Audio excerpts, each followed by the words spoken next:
Barrage de Petit Saut. Ici, chaque année, 50 à 60% de la production d'électricité de Guyane provient de la retenue. Le ministre de l'Outre-mer, Sébastien Lecornu, semble dans son élément.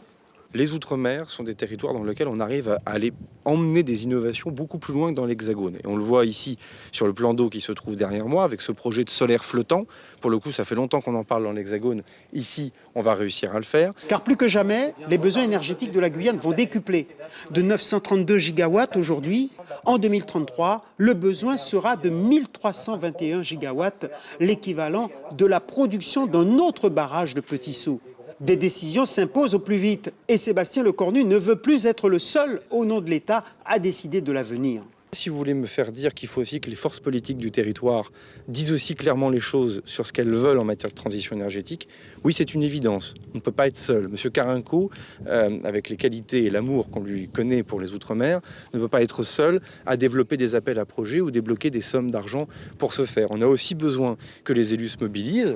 Si les projets de solaire et de petits barrages hydrauliques sont très attendus, reste la biomasse au milieu du désaccord avec les écologistes. Il y a une écologie qui ne veut rien et qui prône la décroissance. Nous irons l'expliquer aux salariés de cette centrale et à l'ensemble de celles et ceux qui cherchent un emploi en Guyane. Mais il faut qu'ils l'expliquent aussi ici, pas depuis Paris. Pas depuis les matinales radio en faisant la leçon aux Guyanaises et aux Guyanais sur comment il faudrait faire.